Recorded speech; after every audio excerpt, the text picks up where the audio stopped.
오늘 시편 1편 말씀을 가지고 복 있는 사람이고 싶다, 복 있는 사람이고 싶다라는 제목으로 하나님의 말씀 함께 나누도록 하겠습니다.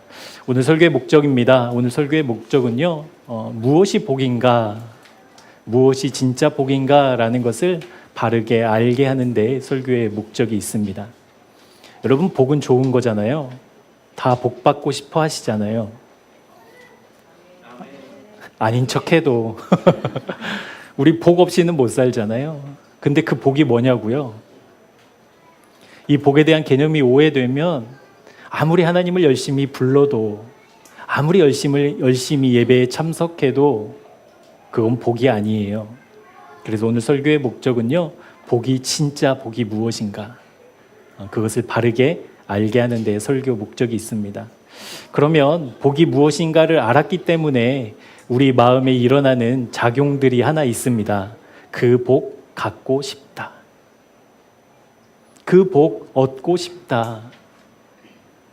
여러분, 그 마음으로 우리 기도하는 거거든요. 하나님, 나 복 있는 사람이고 싶어요. 하나님, 나 그 복 받고 싶어요. 나에게 그 복 허락해 주세요. 라는 믿음의 기도가 여러분의 삶의 자리자리마다, 여러분들의 시간마다 아름답게 기도로 올려지게 하는데 설교 목적이 있습니다. 다른 복 아니에요. 우리 주님을 얻는 복. 그 복 하나님 나에게도 허락해 주세요. 하나님, 그 복 나도 누리게 해주세요. 라는 믿음의 기도, 여러분의 일상 가운데 아름답게 자리 잡는 은혜가 있었으면 좋겠습니다. 제 얘기를 해서 좀 죄송해요. 양해하고 들어주셔요. 제가 이래봬도 결혼한 지 이제 만 17년 됐어요. 그런데 지금도 깜짝깜짝 놀래요. 뭘 놀래냐면요, 어떻게 저 사람이 나와 함께 17년이라는 시간을 살았지? 어떻게 저 사람이 한 아내의 남편이고 아이들의 엄마가 되는 그 시간들이 어떻게 나에게 허락되었지? 라는 것에 이렇게 깜짝깜짝 놀래요. 이제 한나자매 17년 돼도 이래요. 그러니까 우리 왜냐하면 이제 결혼한 지 얼마 안 됐으니까, 신혼부부니까 깜짝깜짝 놀래거든요.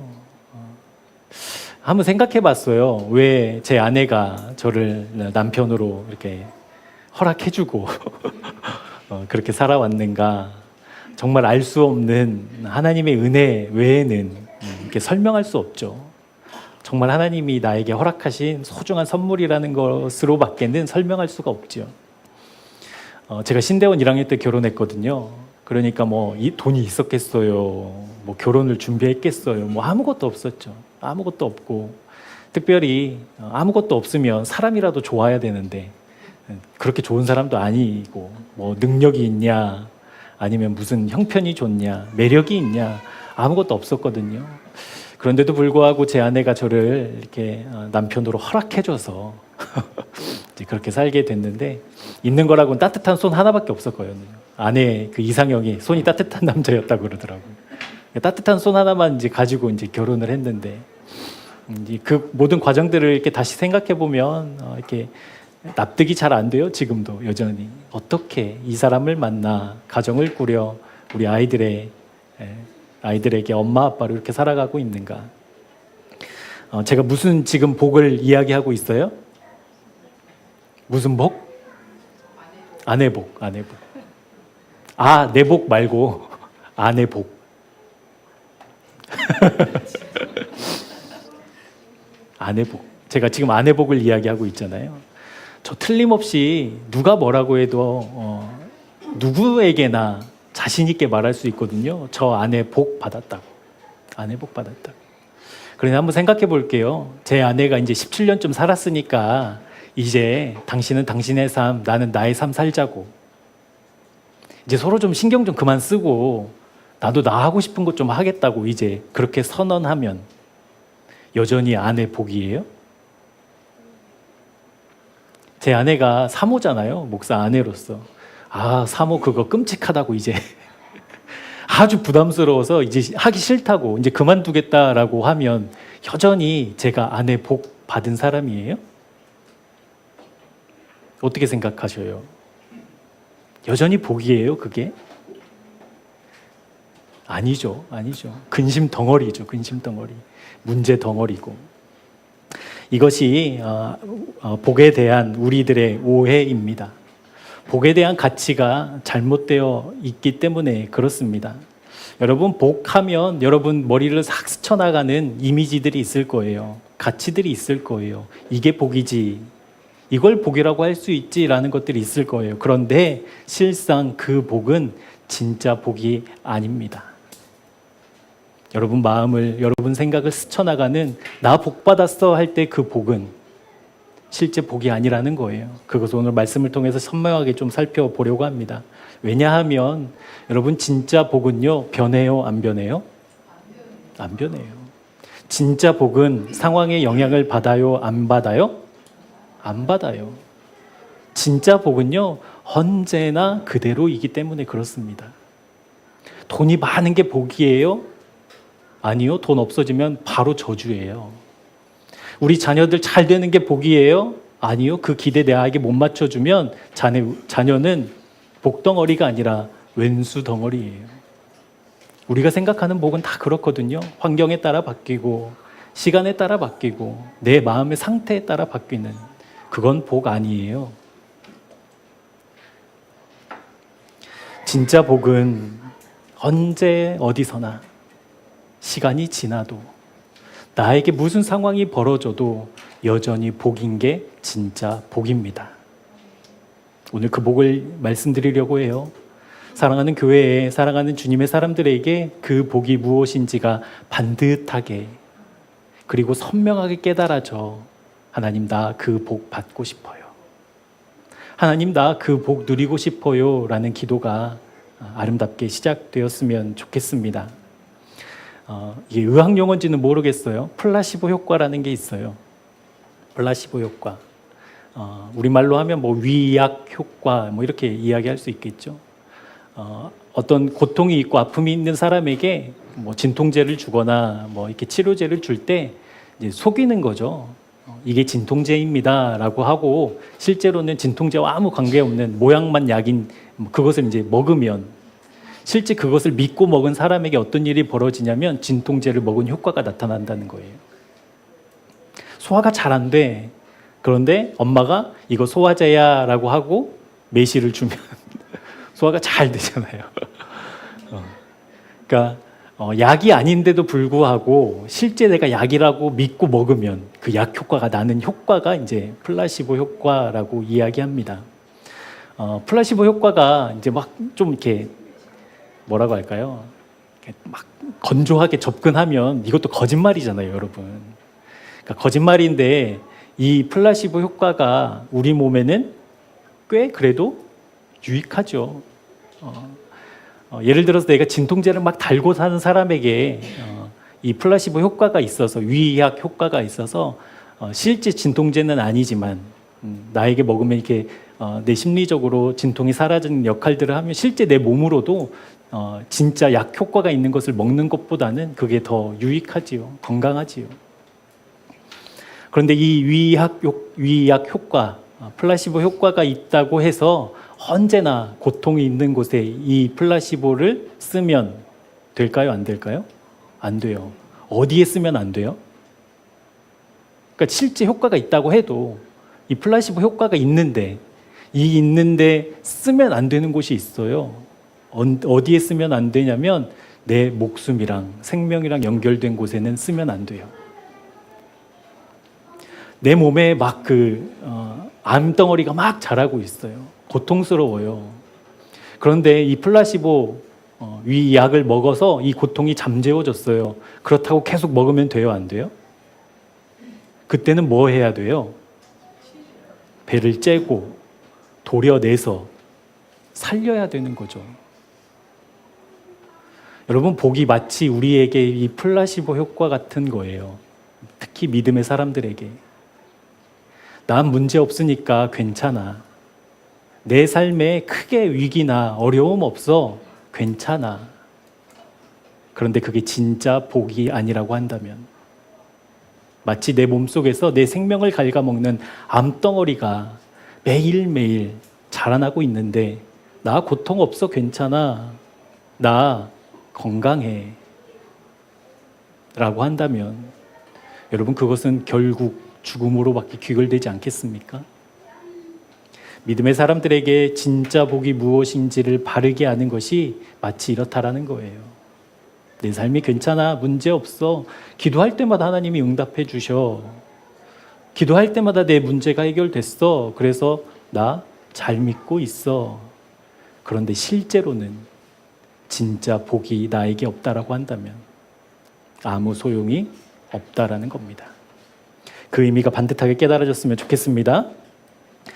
사랑하는 여러분, 그래서 우리는 이제 결정해야 돼요. 둘 사이에서 어중간하게 위약 효과 정도로만 살아가는 사람들이 아니라 실제 치료제를 먹어야 되는 사람이라는 것, 그렇게 내가 병들고 그렇게 내가 죽을 수밖에 없는 존재라는 것 반듯하게 깨달아서 이제는 위약, 가짜약이 주는 그 효과만 보고 괜찮다고, 살만하다고 여기는 인생이 아니라 실제 치료제를 먹고 치료를 받아서 내 영혼이 영원히 사는 믿음의 실제 꼭 경험하는 우리 새생명교회 교우들 되었으면 좋겠습니다.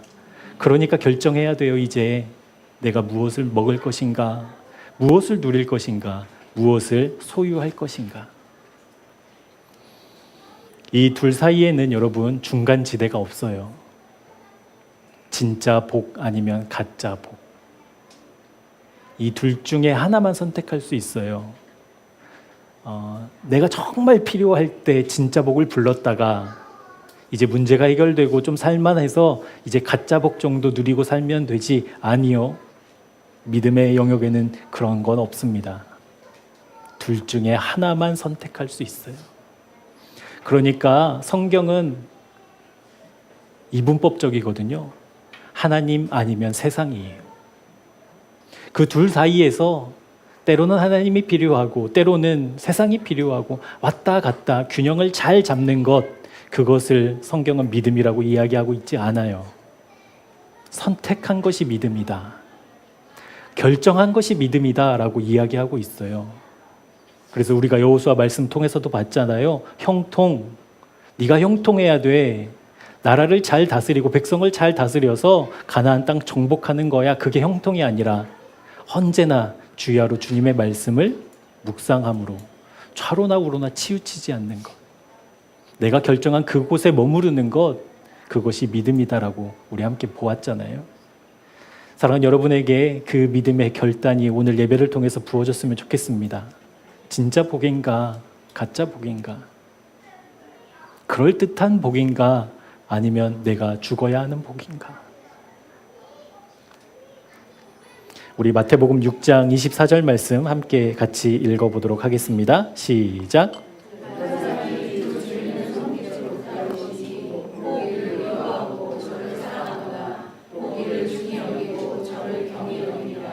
너희가 하나님과 재물을 겸하여 섬기지 못하느니라. 아멘. 그런데 이런 일이 많이 일어나죠. 우리의 믿음 생활에 보면 하나님과 세상, 하나님과 돈, 하나님과 성공, 하나님과 내 자식, 하나님과 평안, 하나님과 출세, 이거 같이 갈 수 있다고, 이 두 마리 토끼 다 잡을 수 있다고 하지요. 그런데 성경은 분명히 이야기하고 있습니다. 겸하여 섬길 수 없다. 하나만 섬기는 것이다. 그러니까 사랑하는 여러분에게 믿음으로 권면합니다. 믿음과 돈이라고 하면 그건 믿음 아니에요. 믿음과 돈이라고 하면 나는 실상 돈을 섬기는 거예요. 주님의 말씀입니다. 여러분 믿음으로 받으셔요. 하나님과 세상 사이에는 없어요. 아니요, 살 수 있었는데요. 아니요, 그럼 하나님 없는 사람이에요. 하나님만 있는 것이 믿음이다. 과격하게 말씀드린다고 말씀드렸어요. 이제 마음에 걸리는 거 있으면 이제 셀지기한테 가셔서 상담하시고 해결하셔요. 말씀은 그걸 이야기하고 있어요. 겸하여 섬길 수 없는 것이다. 너희들 마음에 두 개가 같이 있을 수는 없다. 하나만 있어야 된다. 하나만 있는 것이 믿음이다. 그래서 성경은 우리가 누려야 할 복도 마찬가지로 말씀하고 있습니다. 우리가 누려야 될 복, 설교의 결론입니다. 하나님. 할렐루야. 우리가 받을 복은 하나님밖에 없어요. 우리가 누릴, 우리가 소유할 복은 하나님 한 분뿐이십니다. 그것이 성경이 창세기부터 요한계시록까지 구구절절하게 반복하고 또 반복해서 믿음의 사람들에게 선포하는 것이거든요. 하나님만 섬기는 것이. 나에게 하나님만 있는 것이 진짜 복이다. 성경은 출세가 복이라고 이야기하고 있지 않습니다. 많은 연봉이 복이라고 이야기하고 있지 않습니다. 자식 농사 잘 지은 것, 그것이 복이라고 이야기하고 있지 않습니다. 사람들에게 인정받는 것, 출세하는 것, 떵떵거리며 사는 힘 있는 것, 그거 복이라고 이야기하고 있지 않습니다. 그러면 알아차려야 돼요. 그건 저주구나.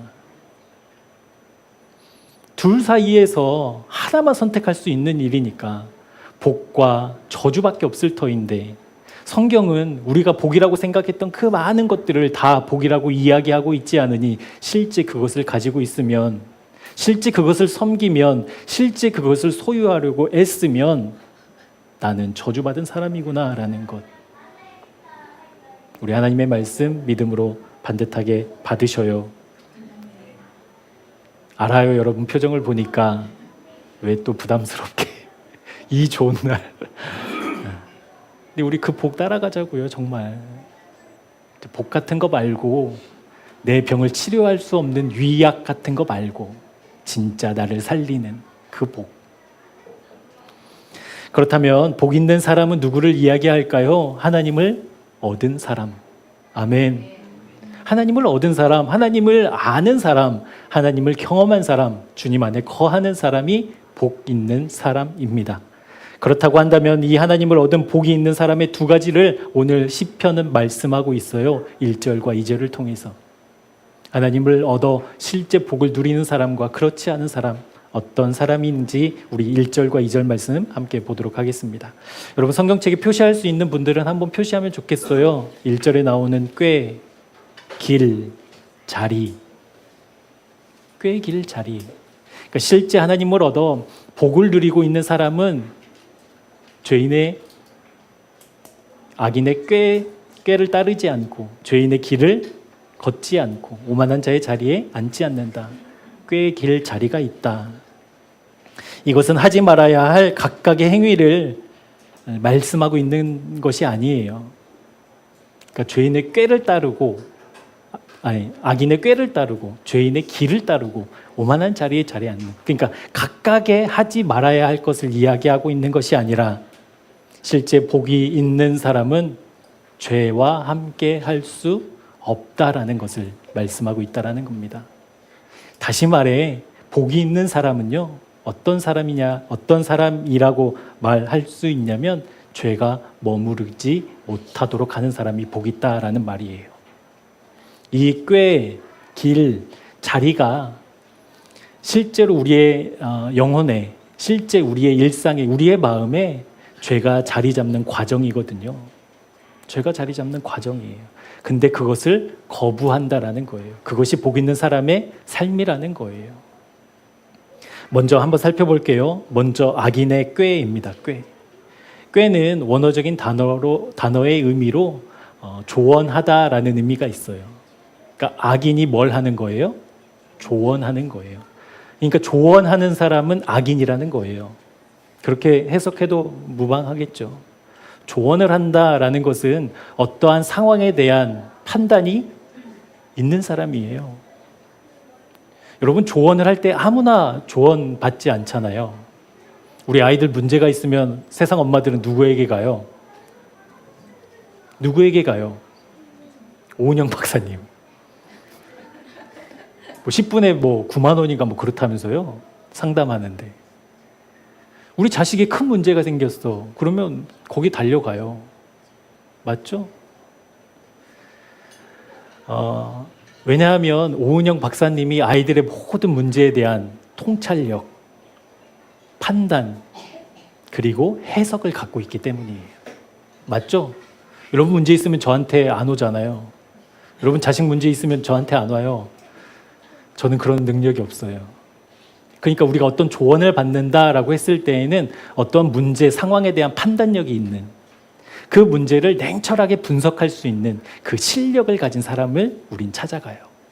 그런데 누가 꾀를 가지고 있대요? 악인. 그러니까 성경은 그 통찰력을 죄라고, 악이라고 규정한다라는 거잖아요. 그 판단을 악이라고 지금 규정하고 있기 때문에 악인의 꾀, 악인의 조언, 그 조언은 누구의 판단과 누구의 해석과 누구의 생각이에요? 나. 내 판단이 있어야, 내 해석이 있어야, 내 결정이 있어야 조언할 수 있잖아요. 그러니까 성경이 보는 악인, 내가 생각하고 내 판단을 가지고 내 평가가 있는 사람을 성경은 악인이라고 이야기해요. 악인. 여러분, 여러분의 판단이 왜 악이죠? 여러분 그렇게 악한 생각하면서 살지 않잖아요. 여러분의 해석이 왜 그것이 악한 것이죠? 이 말씀 때문에 그래요. 우리 창세기 6장 5절과 6절 말씀 함께 읽어보겠습니다. 시작. 여호와께서 사람의 죄악이 세상에 가득함과 그의 마음으로 생각하는 모든 계획이 항상 악할 뿐임을 보시고 땅 위에 사람 지으셨음을 한탄하사 마음에 근심하시고.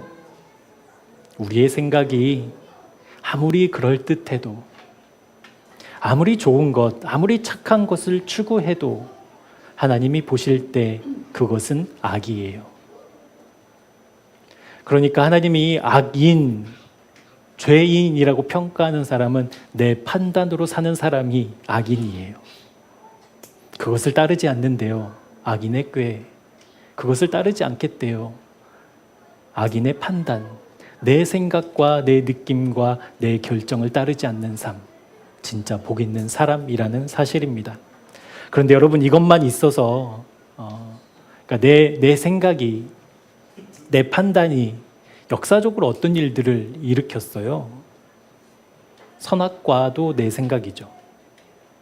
아벨을 죽인 가인도 자기 생각이었어요. 예수님이 온 세상을 구원하시려 그 십자가의 길로 걸어갈 때 베드로는 자기의 생각으로 예수님의 길을 가로막아요. 그럴 수 없다고. 예수님의 제자였고 예수님의 모든 기적과 가르침과 그 사랑의 모습을 실제 두 눈으로 똑똑히 보았으면서도 가룟 유다는 자기 생각으로 예수님을 팔아요. 그것이 우리의 생각이에요, 여러분. 그거 인정하셔야 돼요. 내 판단으로 살면 악으로 결론 맺는구나. 악으로 결론 맺는구나. 그런데 이 악한 생각이 그냥 가만히 악한 생각으로만 머물지 않고 그 다음에 악인의 꾀, 그 다음에 뭐가 있어요? 죄인들의 길이 있어요. 죄인들의 길. 그러니까 악인의 꾀는 죄인의 길로 확장돼요. 여러분, 옛날에 길을 놓을 때 어떻게 길이 생겼죠? 같은 방향으로, 같은 곳을 사람들이 끊임없이 다니면 그게 길이 되잖아요. 여러분, 산 좋아하시는 분들은 산길 있잖아요. 야, 이렇게 깊은데도 사람들이 다닌 흔적들이 있잖아요. 그곳은 그냥 생긴 것이 아니라 그 길로 걸어간 사람들이 수없이 많았다는 증거잖아요. 길이 그런 증거예요.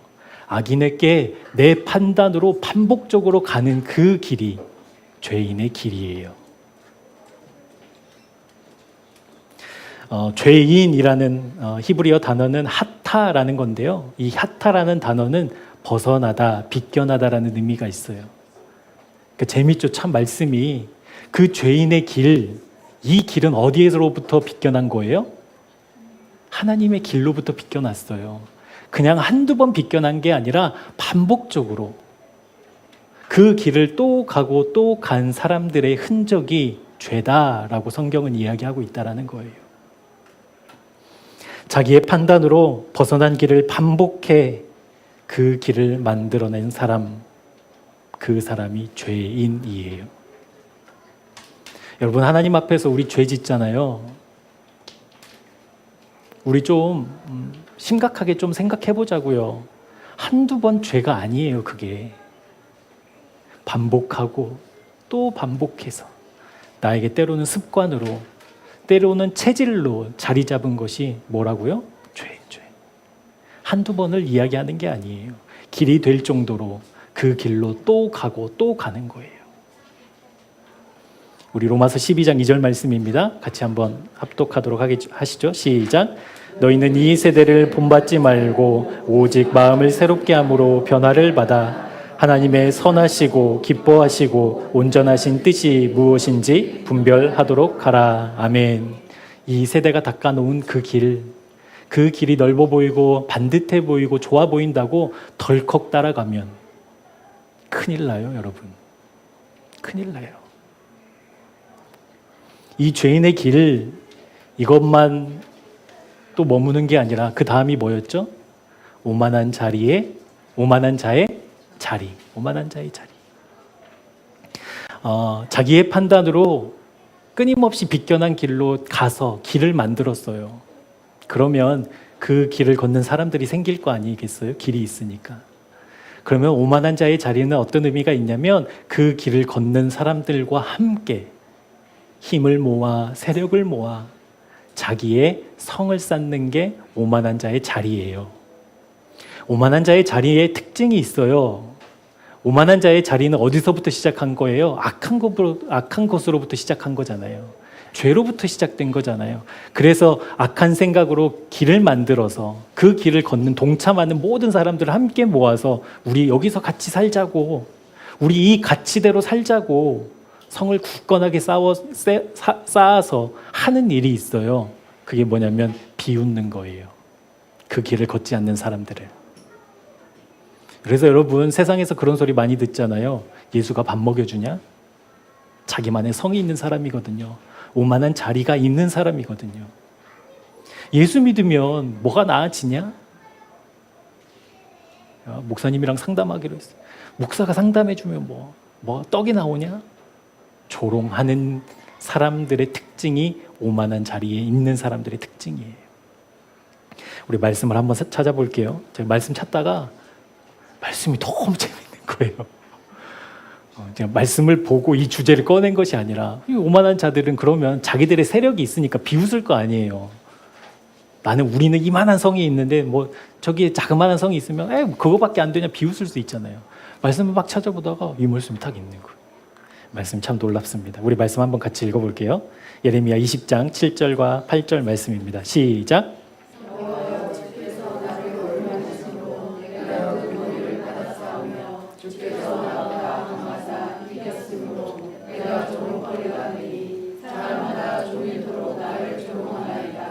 내가 말할 때마다 외치며 파멸과 멸망을 선포함으로 여호와의 말씀으로 말미암아 내가 종일토록 치욕과 모욕거리가 됨이니이다.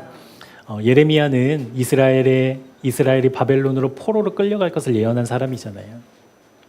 그러니까 하나님의 백성을 포로로 끌려가게 하겠다라고 하면 여러분, 그걸 환영할 사람이 누가 있겠어요? 이스라엘 백성들이 그렇게 반응하는 거거든요. 야, 어떻게 하나님이 선택한 선민이 포로로 끌려가 그 험한 일을 겪을 수 있냐? 그건 말이 안 된다. 너는 가짜 선지자다 하면서 이제 억압을 받잖아요. 그런데 자기는 분명히 하나님의 말씀을 받아서 오늘 말씀처럼 하나님이 나보다 강하셔서 나에게 권유하신, 나를 꽉 사로잡으셔서 나를 하나님의 말씀의 도구로 삼으셨던 거에 내가 이제 순종하고 무엇을 선포하는 거예요? 파멸과 멸망. 하나님이 우리를 망하게 하실 것이다 라고 이제 이야기했을 때, 그렇지 않아 라는 성을 쌓은 이스라엘 백성들이 예레미야에게 뭐 하고 있대요? 마지막에 치욕과 모욕거리를 선물하고 있다라는 거예요. 여러분, 이거 반듯하게 보이셔야 돼요. 우리 예수 믿으면서 세상 사람들로부터 아무 소리도 듣지 않는다면 내 성은 과연 어디에 소속된 성인가 알아차리셔야 해요. 구별될 수밖에 없는 거거든요. 그렇잖아요. 우리의 성, 하나님을 얻은 성과 세상의 성은 분명히 다를 터인데, 세상의 성을 쌓은 사람들은 우리가 가진 성을 조롱할 터인데, 내 삶에 그런 조롱이 없다라고 하면, 내 삶에 그런 사람들의 손가락질 없다라고 하면 내 소속은 지금 어디지라는 것 한번 점검해 볼 필요가 있습니다. 이것을 억지로 내가 막 그렇게 살아야 되겠다가 아니라 실제 하나님으로 이게 오만한 자리를 떠나서 하나님을 산성 삼고 살아가는 믿음의 사람들에게 찾아오는 일이라는 거예요. 세상 사람들이 조롱하고 욕하고 사랑하는 여러분에게 주님의 마음으로 권면합니다. 복 있는 사람, 실제 하나님을 소유한 사람은 이렇게 내 마음과 내 삶의 모든 자리에 죄가 자리 잡지 않도록 합니다. 죄가 머물지 않도록 합니다. 악인의 꾀로부터, 죄인들의 길로부터, 오만한 자들의 자리로부터 나를 구별시키는 사람이 복 있는 사람.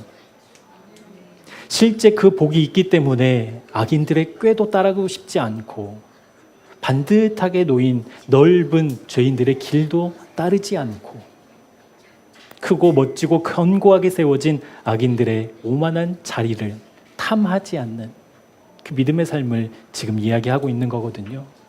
그러니까 적당하게 타협하는 게 있을 수 없지요. 죄가 머물게 따르지 않고 서지 않고 앉지 않습니다.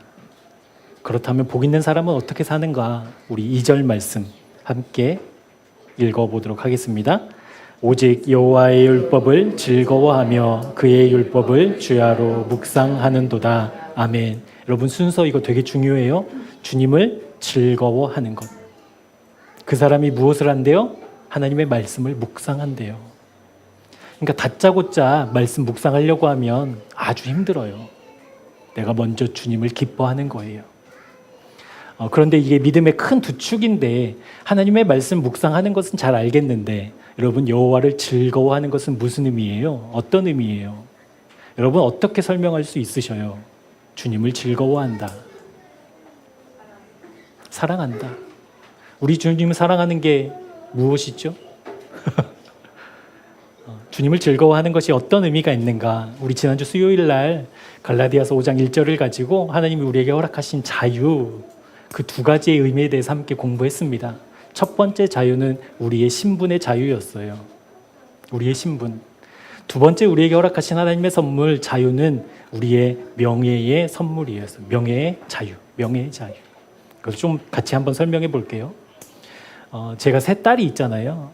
이제 한 아이가 아파서 신장 이식을 받아야 되는 일이 생겼다고 치면 놀래실라. 우리 아이가 신장 하나가 망가져서 신장 이식을 받아야 된다고 하면 그래서 이제 그 기여자를 막 찾을 거 아니에요. 근데 제가 검사를 해봤더니 제가 딱 맞았어요. 그럼 제가 신장을 줄까요? 안 줄까요? 안 줘요? 주죠. 죽어도 남죠. 두 개 다 떼주고도 남죠. 여러분 근데 저에게 그러면 두려움은 없을까요? 있죠. 걱정은 없을까요? 있지요. 걱정이 있어도 두려움이 있어도 저 기꺼이 제 신장 하나쯤은 떼어서 줄 수 있거든요. 여러분 이것이 아빠의 명예입니다. 아빠의 명예. 우리에게 자유를 주셨을 때 신분과 명예를 허락하셨는데 이 명예가 그 자유라는 거예요.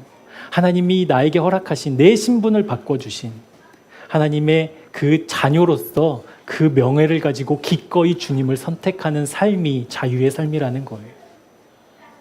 그런데 여러분 이 명예는 그냥 생기지 않지요. 반드시 전제되어야 될 것이 있습니다. 그것이 관계입니다. 저희 다니엘 어린이부 친구 중에 한 명이 신장이 필요하다라고 하면 기꺼이 줄까요? 고민할까요? 뭐 여러분 안 그러실 것처럼 고민하죠. 고민하죠.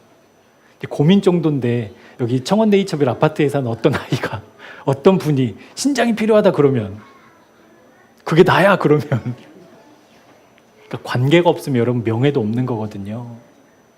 관계가 있을 때에만 명예가 있어요. 이 관계가 있을 때에만 등 떠밀려서 억압적으로 막 회초리치면서 나를 하나님을 선택해야지가 아니라 실제 나와 하나님이 그 사랑의 관계로 얽혀 있기 때문에 세상에 따라가야 될 큰 길이 있어도 그 악인들의 꾀가 탁월해도, 그 오만한 사람들이 지은 크고 견고한 성이 있어도 거기에 내 마음 두지 않는 거예요. 강압이 아니라, 그렇게 하면 저주받아가 아니라 날 사랑하는 주님이시기에 나도 그 주님 사랑해서, 하나님 그거 선택할 수 없지요, 나 주님 선택해야죠. 그 길이 때로는 좁고 협착해도 그 길로 걸어가는 것이 명예입니다. 그 명예는 반드시 관계를 전제하고 있어요. 우리 사랑하는 형제들이 7월부터 셀을 하나 만들어서 이제 같이 이렇게 모임 있잖아요. 셀 모임. 하루에 한 장씩 신약을 읽기 시작했대요. 얼마나 귀해요. 근데 여러분, 형제들 하루에 한 장 말씀 읽는 거 쉬워요, 어려워요? 3장씩 해도 되겠는데요? 목사님? 10장씩 해버리든지. 하루에 한 장 읽는 거 여러분 어려워요, 힘들어요? 그게 명예예요, 여러분. 그 힘든 일을 하고 있는 내가 명예라고요. 우리는 그렇게 생각하지 않아요. 나는 왜 이렇게 말씀이 어려워? 나는 왜 이렇게 말씀 이해가 안 돼? 그것에 불평하지, 이게 명예라고 여기지 않아요. 우리 사랑하는 형제들 축복합니다. 여러분 명예 가운데 있는 거예요. 하루에 한 장 읽는 거 명예예요, 명예. 여러분 세상을 살면서 여러분을 깔보는 세상 사람들이 있죠. 교회 다닌다고, 직분이 있다고, 그래서 은근슬쩍 우리에게는 불평불만 다 해도 우리는 아무 소리 안 하니까 은근히 우리에게 일 떠밀 때 있죠. 바보같이 산다고 뒤에서 쑥덕쑥덕 하는 사람들이 있죠. 여러분 그게 명예라고요. 하나님을 따르는 명예, 하나님을 소유한 진짜 복을 가진 내가 겪는 명예라고요, 그게. 그래서 성경은 분명하게 이야기하고 있습니다. 믿음의 사람은 이 세상이 감당할 수 없다. 할렐루야. 여러분 우리의 믿음은 그런 믿음이에요. 고작 지금 아파 죽겠는 거 해결하는 믿음이 아니라, 고작 갈급해 죽겠는 거, 목말라 죽겠는 거 해소하는 그런 고작 믿음이 아니라 세상을 이기는 믿음, 세상이 감당할 수 없는 믿음, 그것을 주시기 위해서 우리 주님이 진짜 복으로 이 땅에 임하셨다는 사실, 우리 믿어지는 은혜 우리 모두에게 있었으면 좋겠습니다. 나를 사랑하시는 주님과 내가 주님을 사랑하는 그 사랑이 실제 그 관계 때문에 하나님과 나 사이에 그 어떤 것도 끼어들도록 내버려두지 않아서, 때로는 사람들이 나를 조롱하고 바보같이 산다고, 저렇게 손해보며 산다고 조롱해도 결코 주님을 잃을 수 없습니다 라는 믿음의 고백, 우리 시편 119편을 통해 함께 보도록 하겠습니다. 함께 읽겠습니다. 시작. 고관들도 앉아서 나를 비방하여 싸우나 주의 종은 주의 율례들을 작은 소리로 읊조렸나이다. 주의 증거들은 나의 즐거움이요 나의 충고자니이다. 할렐루야. 지금 이 사람은, 시편의 기자는 무슨 일을 당하고 있는 거예요? 고관, 세상에서 인정받고 성공하고 힘 가진 사람들이 지금 나에게 비방하고 나를 협박하고 있는 그 상황 속에서도 믿음의 사람, 진짜 복을 얻은 사람은 주님, 내가 주님의 증거들을 즐거워합니다. 여전히 기쁩니다 라고 고백한다라는 사실이에요. 왜요? 주님과 실제 관계가 있기 때문에. 날 사랑하시는 주님이 실제 현실이기 때문에 그 주님을 즐거워하는 믿음, 그러니까 고작 주님의 약속을 읊조리는 거지만 그것을 즐거워할 수 있는 믿음의 실력이 있다는 사실이에요. 사람들이 나를 조롱해요. 바보같이 산다고, 손해보며 산다고. 그래도 나는 내 속으로 주님을 즐거워할 수 있어요. 주님 기뻐할 수 있어요. 그 복으로 명예롭게 서 있는 실제 복, 우리 마음에 부어지기를 축복합니다. 여러분, 이 일들이 어떻게 가능할까요? 어떻게 가능하겠냐는 거예요. 우리 3절 말씀 같이 한번 읽어보도록 하겠습니다. 시작. 그는 시냇가에 심은 나무가 철을 따라 열매를 맺으며 그 잎사귀가 마르지 아니함 같으니 그가 하는 모든 일이 다 형통하리로다. 아멘. 하나님은 하나님을 얻은 진짜 복을 소유한 믿음의 사람들에게 무엇을 이야기하고 계시냐면 모든 일의 형통함을 이야기하고 계셔요. 너무 좋죠, 여러분? 너무 좋죠? 모든 일이 형통하대요. 너무 감사하지요. 근데 여러분, 그 형통함의 모습이, 형통함의 이미지가 그 시냇가에 심은 나무에 주렁주렁 열려있는 열매라고 생각하면 큰일 나요. 우리 자녀들에게 하나님 이 형통함을 허락해 주신댔지, 내 인생 가운데 이 형통함이 있지 라고 해서 그것이 마치 그 열매라고 결론 맺으면 우리는 1절에 나와 있는 악인들의 꾀를 따르는 사람과 다르지 않아요. 우리에게 말씀하신 모든 일이 형통하리로다 라는 하나님을 얻어 진짜 복을 얻어 살아가는 사람에게 그 형통함은 그 열매를 말하고 있는 게 아니에요, 여러분. 무엇을 말씀하고 있는 걸까요? 하나님을 얻어 복을 누리는, 실제 하나님을 즐거워하는 그 사람이 받는 형통함, 모든 것에 대해서 그것의 형통함, 그것이 무엇이냐라고 성경은 이야기하고 있냐면 열매가 아니라 철을 따르는 것이다라고 말씀하고 있습니다. 할렐루야. 동의 안 하기 시작하실 줄 알았어요. 우리가 복을 받았잖아요. 진짜 복. 그러면 진짜 복이 있는 사람은 모든 일이 형통하잖아요. 말씀 그대로. 모든 일이 형통한데 그 형통은 열매가 아니라니까요. 철을 따르는 것이 형통함이라니까요. 이 열매는 철을 따른, 하나님의 때를 따른 사람들이 맺힌 결과예요. 이 자체가 복이 아니라고요. 아멘. 우리는 철을 따라가는 사람들이에요. 열매를 따라가는 사람들이 아니라. 맞죠? 여러분, 우리는 어떤 결과를 가지고 주님 따르는 사람들 아니잖아요. 무엇을 따라요? 하나님. 그러니까 열매가 복이 아니라니까요. 그 열매가 작아도 상관없어요. 철을 따르면. 그 열매가 모든 사람들을 먹일 만큼 주렁주렁 달려있어도 크게 상관없어요. 주님을 따르는 것이라면. 그 여러분 반듯하게 이해하시기를 주님의 이름으로 축복합니다. 이 열매가 복이라고 생각하면 큰일 나요. 다시 한번 설명해 볼까요? 이렇게 열매가 주렁주렁 열렸어요. 그런데 일개예보에서 초대형 태풍이 몰려오고 있대요. 여러분, 여전히 그게 복이에요? 이제 내일 모레면 따서 이 열매들 다 수확해서 큰 기쁨 누릴 수 있겠다. 근데 그날 새벽에 설이 내리면요, 여전히 그거 복이에요? 아니에요, 여러분. 우리 오해하면 안 돼요. 하나님이 모든 형통함을 우리에게 허락하셔서 열매를 맺히시겠다라는 것이 아니라 우리의 형통함은 주님의 때를 따르는 것입니다. 할렐루야. 주님의 때를 따르는 것이 우리에게 형통함이에요. 전도서 3장 10절에서 11절까지 말씀 제가 읽을게요. 하나님이 인생들에게 노고를 주사 애쓰게 하신 것을 내가 보았노라. 하나님이 모든 것을 지으시되 때를 따라 아름답게 하셨고 또 사람들에게는 영원을 사모하는 마음을 주셨느니라. 그러나 하나님이 하시는 모든 일의 시종을 사람으로 측량할 수 없게 하셨도다. 시편에서 말하고 있는 철, 그리고 전도서에서 말하고 있는 때, 이것은 히브리어로 에트라는 단어거든요. 원어적으로 말하면 아드라는 단어인데 이것은 시간과 공간을 의미해요. 시간과 공간. 그러니까 여러분, 시간과 공간을 따라간다, 시절을 쫓는다라는 말은 우리의 시간과 공간을 따라간다라는 의미니까 그것을 여러분 무슨 말로 표현할 수 있냐면 연합. 아멘. 그러니까 시절을 쫓아가는 사람은 주님과 연합하는 사람이라는 거예요. 내 시간과 공간이 주님을 따라가니까, 내 시간과 공간이 주님과 붙어 있어야만 따라갈 수 있는 거니까 실제 주님과 연합한 사람이 복 있는 사람이다. 할렐루야. 내 때가 아닙니다. 내 판단이 아니에요. 하나님의 때, 하나님의 판단을, 그것에 대한 나의 모든 존재를 연합시키는 것.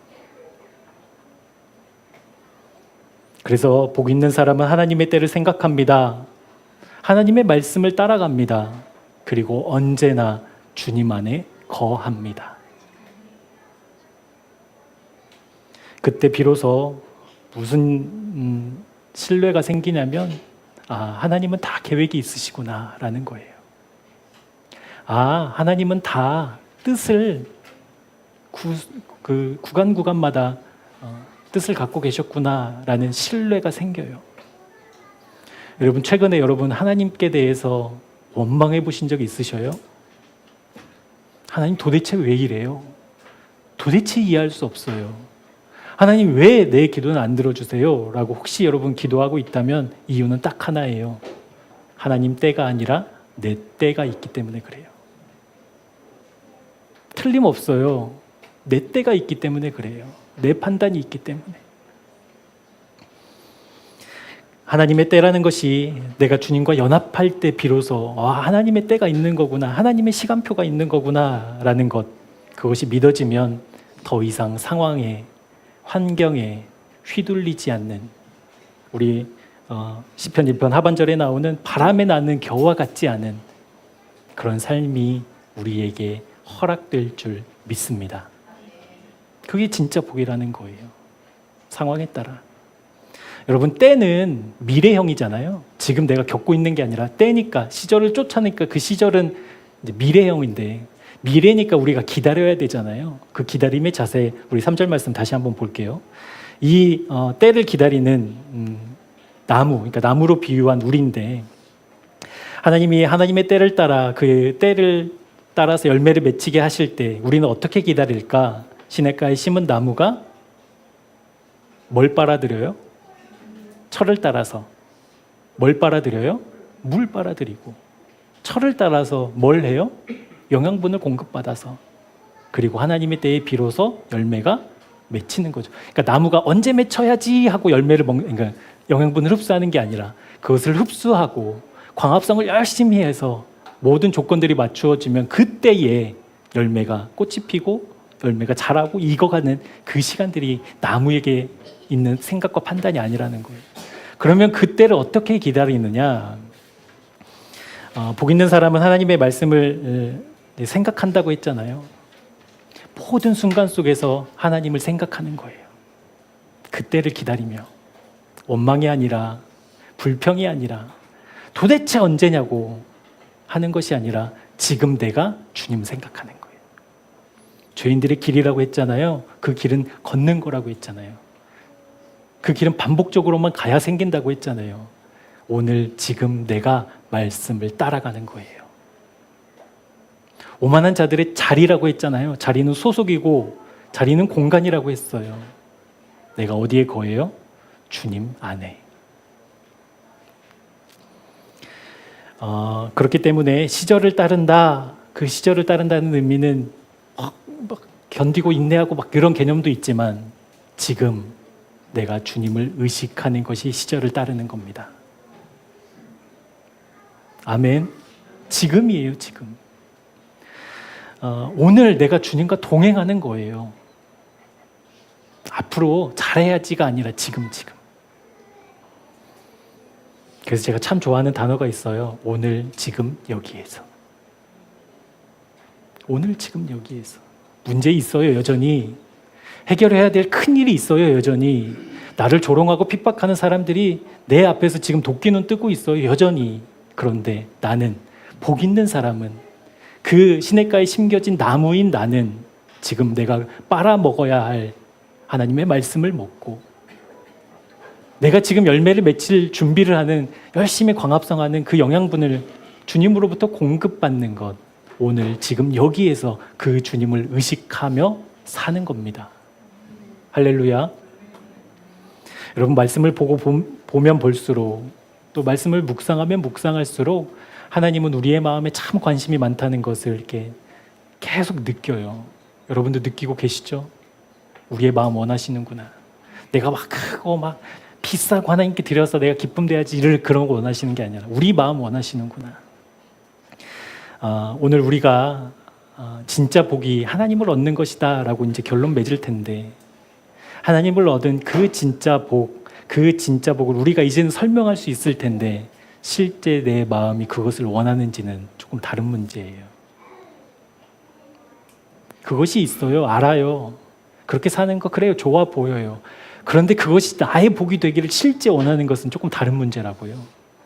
그런데 하나님은 이 마음으로부터 진정으로 그 복을 원하기를 원하시잖아요. 그래서 우리의 마음을 온통 그 복을 얻는 데 써야 될 줄 믿습니다. 그 복, 하나님 그 복 나에게 달라고. 우리 신명기 6장 5절 말씀입니다. 같이 합독하시죠. 너는 마음을 다하고 뜻을 다하고 힘을 다하여 뭐 하래요? 이 다하다라는 히브리 단어가 콜이거든요. 콜은 전체, 전부라는 의미가 있어요. 그러니까 일부분이 아니라 전체. 그러니까 하나님을 얻어 하나님을 따라가는, 시절을 쫓아 따라가는 사람은 내 시간과 공간을 주님께 연합시키는 삶인데, 이것은 일부분이 아니라 나의 모든 시간, 나의 모든 공간이라는 의미예요. 이것을 마음을 다하는 거래요. 내 모든 시간을 다 썼어요. 그럼 유튜브 볼 시간이 있어요, 없어요? 내 모든 열정을 다 주님께 쏟았어요. 그러면 자식을 위해 열정을 쏟을 수 있어요, 없어요? 괜찮아요, 얘기해 보세요. 있어요, 없어요? 괜찮다고요. 없죠. 내 힘을 다 썼으니까, 전부를 다 썼으니까. 없죠. 그러면 우린 뭐로 살아요? 내 자식을 위해서 나는 하나님께 힘을 다 써서 나 자식한테는 쓸 게 없는데, 그러면 우리 자식 어떻게 하냐고요? 내가 마음을 다 쓴 하나님의 판단과 계획으로 그 때를 쫓아 자식을 사랑하는 겁니다. 작은 미묘한 차이인 것 같지만 여러분 꼭 그 개념을 알고 계셔야 돼요. 내가 자식에게 힘을 쓰고 남는 것으로 하나님께 힘을 쓰는 게 아니라 내 마음과 모든 열정을 다 하나님께 쏟았을 때 비로소 그게 이해가 된다니까요. 하나님이 나를 향한 계획과 때를 갖고 계시는구나. 그러면 내 자식을 향해서도 똑같겠구나. 그러니까 내 자식을 향한 하나님의 뜻이 이루어질 수 있도록 내가 옆에서 최선을 다해 사랑하게 된다니까요. 너 하나님이 책임졌대, 네가 알아서 살아. 이럴 수 없어요. 왜요? 관계니까.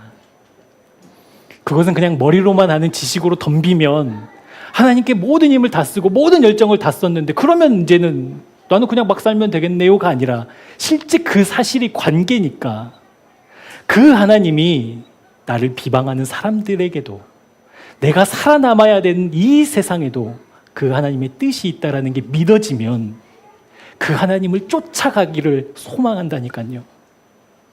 그러면 때로는 사람들에게 비난을 받고 있는 그 상황 속에서도 이 상황을 하나님 알고 계시지, 나를 잊지 않고 계시지라는 것 때문에 때로는 참게도 하시고 때로는 견디게도 하시고 때로는 바른 말을 하게도 하셔서 하나님의 때를 이루어 가시고 이 자식 어떻게 키울까 애지중지했던 나에게 이제 비로소 하나님의 때를 따라가는 복이 임할 때 하나님이 내 자식을 향한 하나님의 때가 있다는 걸 신뢰해서 내가 이 아이를 어떻게 잘해보려 내 생각으로 양육하지 않고 이 아이도 하나님 꼭 진짜 복 누려야 됩니다.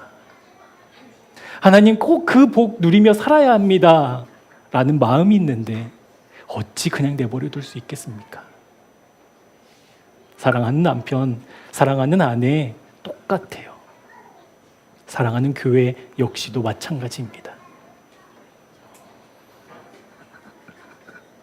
주님의 때를 따라가는 그 명예로 오늘 붙잡아야 할 주님의 그 옷자락 놓치지 않는 여러분 되었으면 좋겠습니다. 그 옷자락 붙잡고 있어야 됩니다. 다른 것 하고 다른 것 빨리 처리하고 하나님 금방 돌아올게요. 아니요.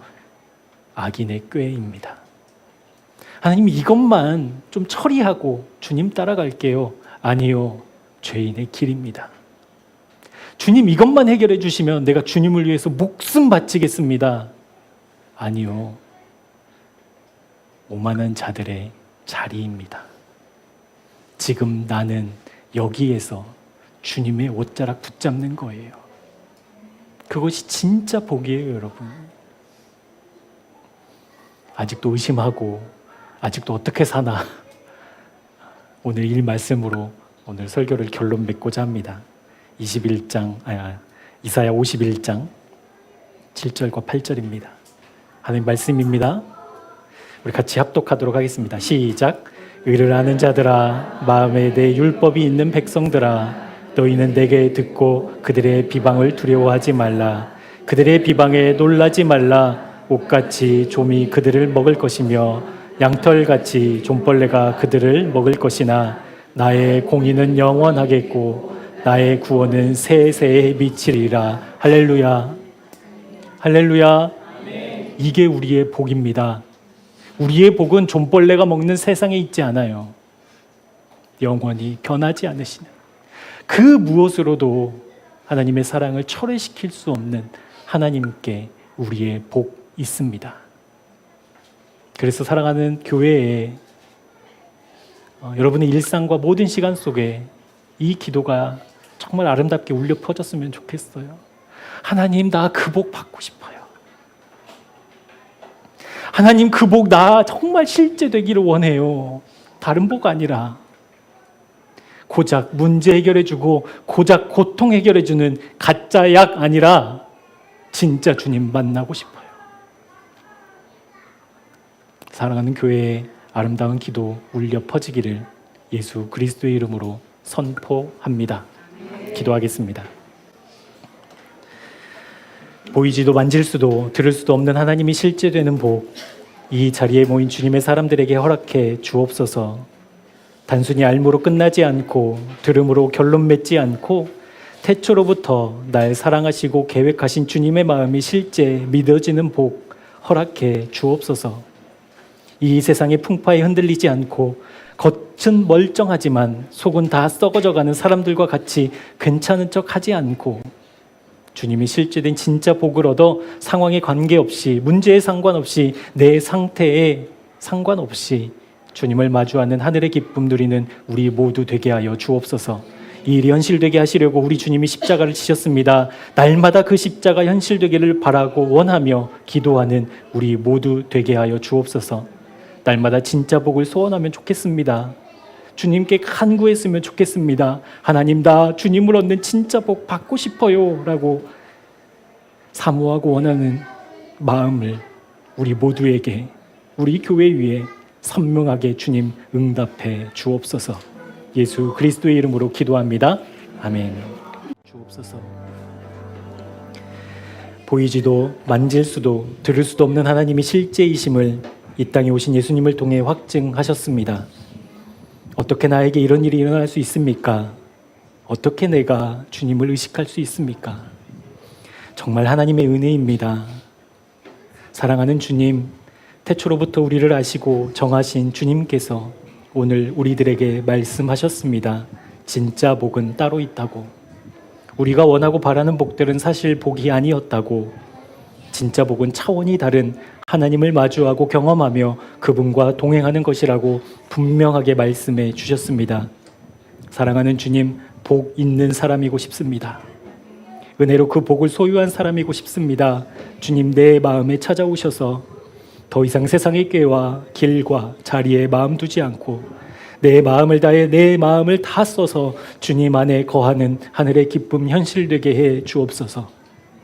이 복이 실제되는 십자가를 날마다 짊어지고 주님을 따르기 원합니다. 그 십자가에서 주님과 연합한 사실이 날마다 현실되어 주님을 얻은 복을 누리며 살게 하여 주옵소서. 우리의 마음을 받으시고 주님의 생각, 주님의 말씀, 주님의 사랑 가득가득 채워 주옵소서. 주님께 구별하여 드린 예물이 있습니다. 종교적인 행위, 복을 얻어내기 위한 수단으로 전락하지 않도록 예물을 드리는 모든 손길들마다 하나님 자녀됨의 명예를 기쁨으로 허락해 주옵소서. 이 예물은 주님의 영광을 위한 도구입니다. 사람의 기쁨, 사람의 만족, 사람의 계획에 쓰여지지 않게 하시고 주님 기뻐하시는 일에, 주님 마음 있는 곳에 하나도 남김없이 쓰는 순전함을 허락해 주옵소서. 여호와는 우리에게 복을 주시고 우리를 지키시기를 원하며, 여호와는 그의 얼굴을 우리에게 비추사 은혜 베푸시기를 원하며, 여호와는 그 얼굴을 우리에게로 향하여 드사 평강 주시기를 원하노라. 아멘.